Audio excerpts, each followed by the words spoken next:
அனைத்திந்திய அண்ணா திராவிட முன்னேற்றக் கழகத்தின் தலைவியாக, இந்திய தேசத்தின் தலைவியாக, நாளைய பிரதமராக, தமிழ்நாட்டு முதல் பெண்மணி பிரதமராக, தமிழ் பேசக்கூடிய பெண்மணியாக என்னுடைய இலக்கு. அனைத்து மக்களுக்கும் அனைத்தையும் சமமாக கொண்டு போய் சேர்க்க வேண்டும். இலவச கல்வி, இலவச மருத்துவம், வரியில்லா இந்திய தேசமாக அனைத்து மக்களுக்குரிய ஒரு எளிமையான முறையில் திட்டங்களை வடிவமைத்து கொடுக்கப்பட வேண்டும். ஏழை மக்கள் 3 வேளை உணவருந்தப்பட வேண்டும். அவர்களுடைய வீடுகள் அமைத்து கொடுக்கப்பட வேண்டும். தொழில் சார்ந்த அனைத்துமே முறைப்படுத்தும் திட்டமாக கூட்டமைப்பு, விவசாயம் சார்ந்த கூட்டமைப்பு, தொழில் சார்ந்த கூட்டமைப்பு அனைத்துமே ஏற்படுத்தி கொடுக்கப்பட வேண்டும்.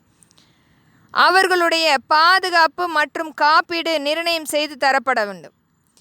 அது மட்டுமில்லை, கல்வி கடன் பாதுகாப்பாளர் சட்டம் முறைப்படுத்தப்பட்டு, குழந்தைகளுடைய வெளிநாட்டு கடன் அதை சார்ந்த அனைத்தையுமே முறைப்படுத்தும் சட்டமாக நம்மளுடைய கல்வி கடன் பாதுகாப்பாளர் சட்டம் முறைப்படுத்தப்படும்.